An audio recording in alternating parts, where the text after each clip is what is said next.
आप सभी को जय श्री कृष्णा, राधे राधे। तो आज फिर सुनाते हैं लड्डू गोपाल की एक सत्य घटना, जिसको सुनकर आपके मन में भी, आपके दिल में भी लड्डू गोपाल के प्रति श्रद्धा भक्ति भाव और बढ़ जाएगा। तो ये जो सत्य कहानी है, ये बहुत ही दर्द भरी मन स्पर्शी सत्य घटना है।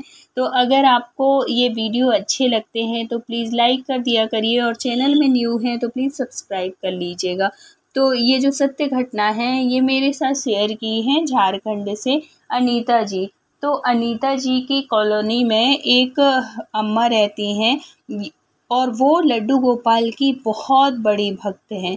तो एक दिन क्या हुआ कि जब वो उनके घर गई हुई थी, तो उन्होंने बातों बातों में वो आंटी बताई कि उनके घर में लड्डू गोपाल कैसे आए। तो वो बताती हैं अनीता जी कि वो आंटी बता रही थी कि ये जो लड्डू गोपाल हैं, ये उनके नहीं हैं, मतलब उनके घर आए हुए हैं। वो कैसे आए तो आप सुनिए। तो अनीता जी कहती हैं कि वो आंटी बता रही थी कि एक बार क्या हुआ था कि हम लोग, मतलब हमारा पूरा जो फ्रेंड लोगों का सर्कल था, ये बहुत पहले के टाइम की बात बता रही थी, मतलब यंग एज थी जब वो आंटी की, तब की बात है। तो ये सारी फ्रेंड लोग एक बार गए हुए थे, यहाँ पे वृंदावन आए हुए थे। तो क्या होता है कि ये जो लड्डू गोपाल है ना, तो जब ये वृंदावन गई हुई थी, वृंदावन बिहारी जी के जब दर्शन की और वहाँ पे वृंदावन की परिक्रमा लगाई, और फिर किसी ने कहा, मतलब वही फ्रेंड लोगों में से कि किसी ने कहा कि चलो यहाँ तक आए हैं तो अब पता नहीं अब कब आना होगा, क्योंकि झारखंड से वृंदावन तो बहुत दूर है। तो वो कहती हैं कि क्या पता जल्दी आ पाते हैं, नहीं आ पाते हैं, तो चलो गोवर्धन की अपन परिक्रमा लगा लेते हैं। तो वो सारी फ्रेंड गोवर्धन की परिक्रमा के लिए, मतलब वृंदावन से वो जो ऑटो चलते हैं, टैक्सी चलती है ना, उसमें बैठ के ये सारी फ्रेंड गोवर्धन जाती हैं।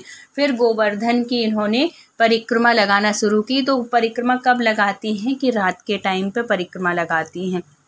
और वहाँ पे जब आप परिक्रमा करोगे ना गोवर्धन की, तो वहाँ दिन रात कुछ समझ में नहीं आता, इतनी भीड़ होती है, मतलब इतने परिक्रमावासी होते हैं कि आपको बिल्कुल ये नहीं लगेगा कि हम रात में परिक्रमा करते हैं। और जगह जगह बहुत व्यवस्थाएं भी हैं वहाँ पे, होटलें भी हैं, मतलब जो छोटे छोटे ढाबे टाइप के होते हैं ना, जहाँ चाय पानी की व्यवस्था जगह जगह आपको मिलेगी, और हर तरीके की सुविधा है। ऐसा कोई नहीं है कि आप दिक्कत होगी कि आप परिक्रमा कर रहे हो पहली बार तो आपको प्रॉब्लम आएगी, अंधेरा है, रात है, तो ऐसी कोई भी बात नहीं, बहुत आसानी से परिक्रमा हो जाती है। तो ऐसे ही वो आंटी भी की थी। तो वो बताती हैं, फिर वो बताती हैं कि अच्छा, अनीता जी पूछती हैं कि अच्छा तो फिर आपने ये गोवर्धन से लाया होगा। तो उन्होंने बोला कि नहीं, मैंने गोवर्धन से नहीं लिया है। तो फिर बोली कि फिर आए कैसे। तो क्या हुआ था कि जब ये परिक्रमा कर रही थी, लास्ट का बचता है परिक्रमा मार्ग, मतलब तो क्या होता है कि एक पेड़ के नीचे, मतलब बहुत ज़्यादा आदमी, लास्ट तक ना पैर नहीं उठते, इतना ज़्यादा आदमी थक जाता है। जिसकी प्रैक्टिस है उसको तो कोई दिक्कत नहीं है, मतलब जो करते रहते हैं उनको कोई प्रॉब्लम नहीं, लेकिन जो पहली बार करता है परिक्रमा तो उसकी तो हालत पूछो मत। ऐसा लगता है कि बस अब पैर आगे बढ़ेंगे ही नहीं। तो यही हाल उन लोगों का भी था, जो पूरे सारे फ्रेंड लोग आई हुई थी। अब कैसे करके कि आप परिक्रमा आप शुरू किए हैं तो अधूरे में तो छोड़ सकते नहीं हैं, और ना ही ऑटो में कर सकते हैं। अब हमने प्रण लिया है कि हम पूरे परिक्रमा करेंगे। और वो कैसे परिक्रमा कर रही थी कि बिना जूते चप्पल के, मतलब नंगे पैर ऐसे कर रही थी। तो अब कैसे करके भगवान का नाम लेके, लड्डू गोपाल कन्हैया जी का नाम ले लेके उन्होंने परिक्रमा किया। अब लास्ट का जब परिक्रमा बचा हुआ था, मतलब पूरा होने में, तो एक पेड़ के नीचे जब वो बैठती हैं तो उनको ऐसा लगता है, क्योंकि अंधेरा का टाइम था ना, अंधेरा में सब कुछ तो दिखता नहीं, लाइट लगी है, सब कुछ है, लेकिन जो साइड की जगह होती है अंधेरा टाइप का, तो वहाँ तो लाइट नहीं पहुँचती, कभी कभी पेड़ों की वजह से। तो जिस पेड़ के नीचे ये बैठी हुई थी, तो जो ये थी, मतलब अनीता जी की आंटी जी, तो वो बताती हैं कि ऐसा लग रहा था कि जैसे वहाँ से कुछ प्रकाश सा हो रहा हो, कुछ चमक रहा हो, ऐसा उजेला टाइप का आ रहा था। तो मैंने अपनी फ्रेंड लोगों से बोली कि देख यार वहाँ पे अंधेरा है लेकिन कितना उजेला टाइप का आ रहा है, कितना चमक रहा है, वहाँ ज़रूर कुछ है। तो ये लोग कुछ सहेलियाँ तो बोल देती हैं कि नहीं रहने दे, अंधेरे का टाइम है, वहाँ नहीं देखते, क्या पता क्या होगा, और है तो मना कर देती हैं। और कुछ जो बहादुर में से होती हैं वो कहती हैं हाँ तो क्या हो गया, अंधेरा है तो चल देखते हैं क्या है। तो जब वो वहाँ पे जाके देखती हैं तो छोटे से प्यारे से लड्डू गोपाल मिलते हैं, क्योंकि वो जो छोटी सी माला पहने हुए थे ना, तो उसका जो प्रकाश था वो मतलब जो नंग थे वो चमक रहे थे, वो कहीं से लाइट का वो रिफ्लेक्शन पड़ रहा होगा इस वजह से, तो उसकी वजह से वो चमक रहा था, जिसकी वजह से वहाँ प्रकाश सा हो रहा था। अब वो लड्डू गोपाल को उठा लेती हैं, अनीता जी की वो जो आंटी थी वो उठा लेती हैं। और फिर बाद में कुछ फ्रेंड तो कहती हैं कि यार पता नहीं किसके हैं, मत उठाओ, और है तो कुछ कहती है कोई नहीं, यहाँ ऐसे पड़े हैं तो इससे अच्छा है कि सेवा हो जाए इनकी, और है तो जो भी सेवा करेगा उसको मतलब लड्डू गोपाल हैं उनको उसके ऊपर तो कृपा करेंगे ही, ऐसे करके सारी फ्रेंड कुछ हाँ में मतलब वो करती हैं और कुछ मना करती हैं। लेकिन अनीता जी के मन में जब से ये पहले ये पूजा पाठ नहीं करती थी, मतलब लड्डू गोपाल की पूजा नहीं करती थी, पहले ये दुर्गा जी की पूजा करती थी।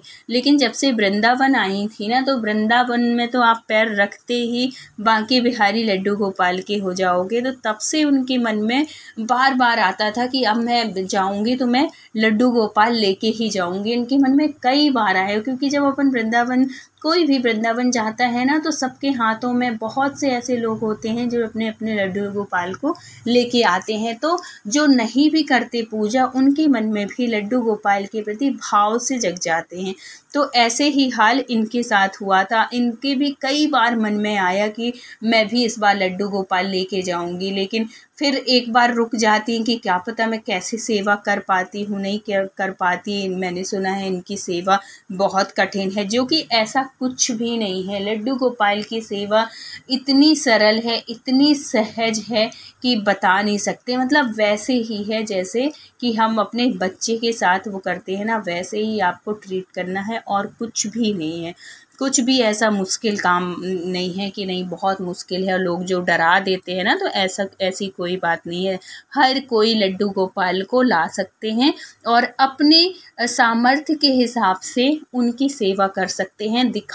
मतलब दूसरों का देख के नहीं कि वो इतना कर रहा है तो हम भी करें, बिल्कुल नहीं। भगवान हमेशा भाव चाहते हैं, ना कि वस्तु। उनको भाई वो लक्ष्मीपति हैं, उनको किस चीज़ की ज़रूरत होगी। हम क्या कुछ भोग लगाते हैं या कुछ वो करते हैं तो वो खाते हैं क्या? नहीं खाते ना, वापस तो हमको ही मिलता है। तो सिर्फ उनको भाव चाहिए होता है। आप प्रसाद लगाओ, भोग लगाओ, सब कुछ करो, निछावर कर दो, लेकिन अगर भाव नहीं है आपका तो वो कुछ भी स्वीकार नहीं करेंगे। और अगर आपके मन में, आपके दिल में उनके प्रति भाव है, तो आप अगर मन से भी उनको किसी भी चीज़ का भोग लगा देंगे ना, तो वो भी पा लेते हैं। इतने प्यारे, इतने वो दयालु हैं हमारे लड्डू गोपाल, इतने कृपालु हैं हमारे कन्हैया जी। तो ऐसे ही उनके मन में भी भाव जगा कि मैं भी वृंदावन से और लड्डू गोपाल लेके जाऊंगी। तो देखो, कहते हैं ना कि कन्हैया लड्डू गोपाल भाव देखते हैं। जिसके मन में भी, जो निश्चल मन से, निष्कपट भाव से, अगर दिल से आप पूरा दिन ना भी पुकारो और एक बार भी अगर उनको पुकार लिए, तो मतलब कि उन्होंने आपकी सुन ली। और ऐसे ही हुआ इनके साथ। इन्होंने दिल से उनको याद किया और दिल से कहा कि नहीं, मुझे लड्डू गोपाल लेके जाना है। तो देखो, उनके सामने लड्डू गोपाल स्वयं आ गए। और ये जो लोग करते हैं ना कि जगह जगह किसी भी पेड़ के नीचे अपने लड्डू गोपाल को रख देना, कहीं भी मंदिर में रख देना, तो ये बहुत गलत बात है।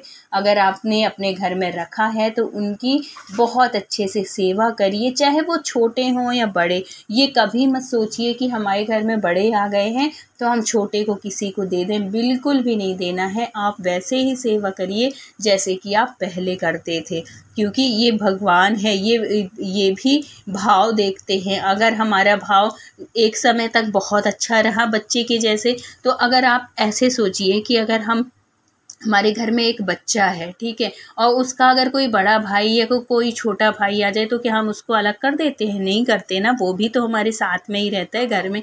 तो ऐसे ही भाव आप लोग भी हमेशा लड्डू गोपाल के साथ रखा करिए कि कितने भी लड्डू गोपाल आ जाए, बड़े आए छोटे आए, उससे कोई मतलब नहीं है। जितने भी लड्डू गोपाल आपके पास हैं आप उनकी वैसे ही सेवा करिए। तो ये प्रार्थना है, प्लीज़ स्वीकार कर लीजिएगा।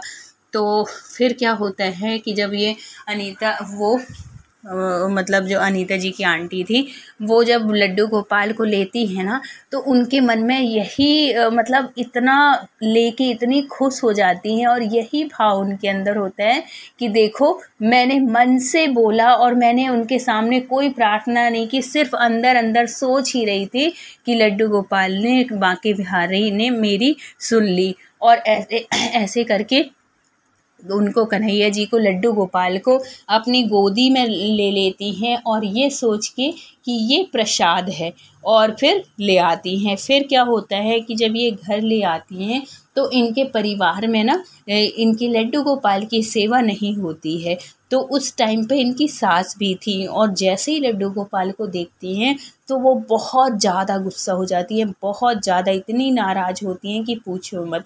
मतलब उनका ऐसा लगता है कि मैं क्यों वृंदावन चली गई, मेरा जाना बेकार हो गया। मतलब खुशी खुशी भेजी थी और लेकिन लड्डू गोपाल को देख के वो बड़ी वो हो जाती हैं, गुस्सा हो जाती है, नाराज़ हो जाती हैं कि हमारे घर में होती नहीं है और ये नई सी प्रथा चला रही है।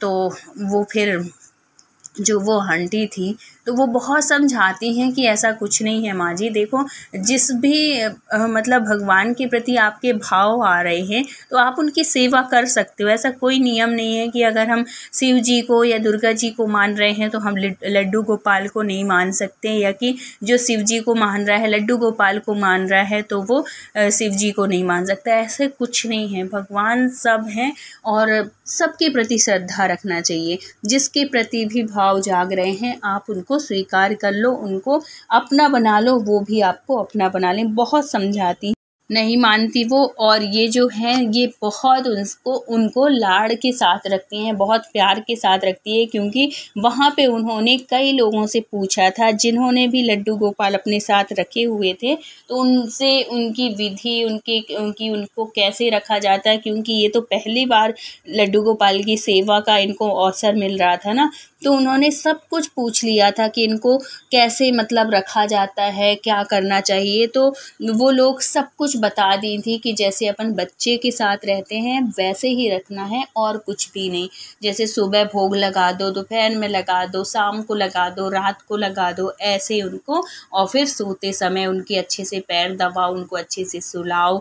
ऐसे जैसे बिल्कुल सेम भाव आपके जीवन में जिस भी सदस्य की कमी हो, जिस भी रिश्ते की कमी हो, आप उनको उस रिश्ते में मतलब मान लो। जब हम कोई रिश्ते में मानने लगते हैं ना तो हमारे वो भाव जागने लगते हैं और लड्डू गोपाल भी हमको उसी भाव में स्वीकार कर लेते हैं, उसी रिश्ते में स्वीकार कर लेते हैं। तो ये सब देख के उनकी जो सास होती हैं वो बहुत जलने लगती हैं और बहुत उनसे गुस्सा होने लगती हैं कि ये सब चीज़ें नाटक कर रही है, दिखावा कर रही है, जो कि वो दिखावा नहीं कर रही थी। उनके मन में उनके प्रति भाव जागते थे और वो बड़ी श्रद्धा से उनकी सेवा करती थी, भक्ति करती थी। तो एक दिन क्या होता है कि ये जो थी, जो लड्डू गोपाल लेके आई हुई थी नीता जी की ये जो आंटी थी, वो एक दिन अपनी फ्रेंड के यहाँ पार्टी में जाती हैं। मतलब इनके जो पार्टी चलती थी, किटी पार्टी में गई हो या किसी के बर्थडे में, कि जिसके उसमें भी अपनी फ्रेंड के यहाँ जाती हैं। तो अब इनकी सास का खुरापाती दिमाग देखो कि ये क्या करती है इनकी सास, कि लड्डू गोपाल को उठाती हैं और इनका जो घर होता है, घर के आगे जो आंगन होता है, उस आंगन में उनको गड्ढा खोदती हैं और उसी गड्ढे में और मतलब अंदर कर देती हैं, गड़ा देती हैं उनको। अब तो जब ये आती हैं फिर जब देखती हैं कि मंदिर में लड्डू गोपाल नहीं, फिर ये पूछने लगती हैं कि क्या हुआ, लड्डू गोपाल कहाँ गए, कोई आया था क्या? तो उनकी जो सास थी वो साफ मना कर देती हैं। अब तो इनकी हालत पूछो नहीं कि कैसी होती है, इनका रो रो के बुरा हाल, क्योंकि इनको आदत पड़ गई थी उनके साथ रहने की, उनके साथ समय बिताने की, और वो उनको अपना बेटा ही मान रही थी। तो बड़ी रो रही थी, बहुत दुखी हो रही थी कि मेरे लड्डू गोपाल गए तो गए कहाँ। और वो सास थी तो सास मुंह बंद करके एकदम बैठी, कुछ भी नहीं बोल रही थी कि मैंने क्या कर दिया। अब बताती तो बताती कैसे, क्योंकि उन्होंने तो गलत काम किया था। अब क्या होता है कि पूरे दिन ढूंढते ढूंढते इनको रात हो जाती है, और रोते रोते ये बिना खाए पिए लड्डू गोपाल की याद में सो जाती हैं। और जब सो जाती हैं तो इनको एक अजीब सा सपना दिखता है। ऐसा सपना दिखता है कि एक बहुत बड़ा मैदान सा है, उसमें गड्ढा है, और गड्ढे में ऊपर मिट्टी सी पड़ी है, और कोई ऐसे हाथ ऊपर किए हुए है और कह रहा है कि मुझे यहाँ से निकालो। अब जैसे ही ये सपना वो देखती हैं, वो तो बेचैन सी हो जाती हैं। घड़ी में देखते हैं तो सुबह के 4 बजे होते हैं। अब उनको लगता है कि ये सपना मुझे क्यों दिखा। फिर वो अपने हस्बैंड को बताती हैं, तो वो कहती हैं कि वो कहते हैं कि आज तूने पूरे टाइम लड्डू गोपाल के बारे में सोची ना, तो हो सकता है जब हम ज़्यादा सोच लेते हैं तो ऐसे सपने हो सकते हैं आए हों।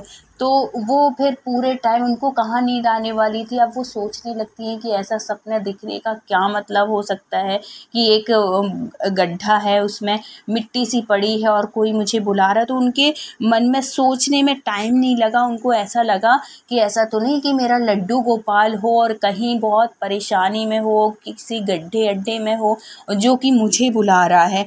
अब वो ऐसी जगह देखने लगती हैं कि ऐसी जगह कहाँ हो सकती है। फिर उनको एकदम से ख्याल आता है कि ये तो मेरे घर का आंगन है। फिर वो वहाँ जाती हैं। जब वो वहाँ पे जाती हैं और देखती हैं कि ऐसा तो कहीं मुझे ऐसा नहीं लग रहा। फिर उनको जब वो लौटने लगती हैं तो एक जो मतलब उनके पेड़ पौधे लगे हुए थे, उससे उनकी जो चुनरी होती है वो फंस जाती है।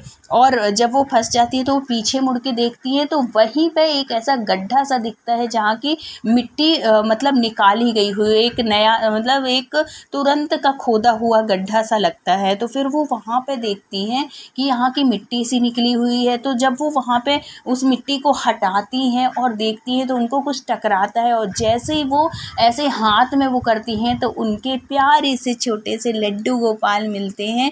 और फिर बाद में क्या होता है कि उन लड्डू गोपाल को लाती हैं वो, और बहुत अच्छे से उनका पंचामृत से स्नान कराती हैं, उनको बहुत अच्छे से कपड़े पहनाती हैं, सब कुछ, और माफ़ी मांगती हैं। और फिर वो अपनी सीधे माताजी के पास जाती हैं कि माताजी बहुत गुस्सा होती हैं, बहुत दुखी होती हैं और बहुत रोती हैं कि आपको अगर नहीं करनी सेवा आप मत करो, लेकिन इतना अत्याचार तो मत करो भगवान के ऊपर। वो साक्षात भगवान हैं, वो विष्णु भगवान, कृष्ण भगवान हैं, आप क्यों नहीं समझ रही हैं।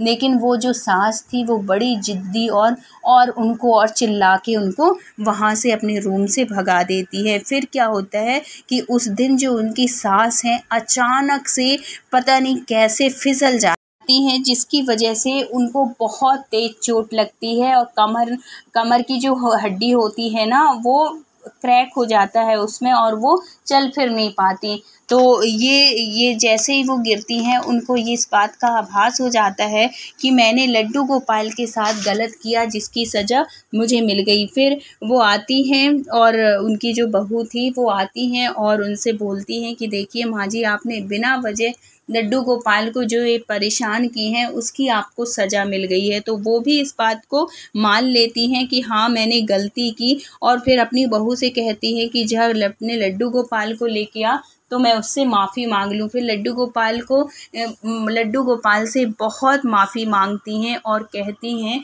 कि लड्डू गोपाल मुझे माफ़ कर दो, आप तो दयालु हो, आप तो कृपालु हो, और मेरी इस अज्ञानता को, इस मेरी मूर्खता को आप माफ़ करो, और मैं भी आज से आपकी भक्ति करूँगी। तो इस प्रकार लड्डू गोपाल की भक्ति उनकी सास भी करने लगती हैं और उनका पूरा परिवार लड्डू गोपाल की सेवा में लग जाता है और लड्डू गोपाल की सेवा से उनके व्यापार में इतनी बढ़ोतरी होती है, इतनी उन्नति होती है कि वो बहुत ही अच्छे बिजनेसमैन उनके हस्बैंड बन जाते हैं और उनका परिवार बहुत ही सुखी हो जाता है। तो ये सब कुछ लड्डू गोपाल की कृपा की वजह से हुआ। लड्डू गोपाल सबके ऊपर ऐसे ही अपनी कृपा बनाए रखें। तो मिलते हैं किसी न्यू वीडियो के साथ, सत्य घटना के साथ। जब तक अपना ख्याल रखिए, अपनों का ख्याल रखिए। Thank you so much full watch करने के लिए। राधे राधे।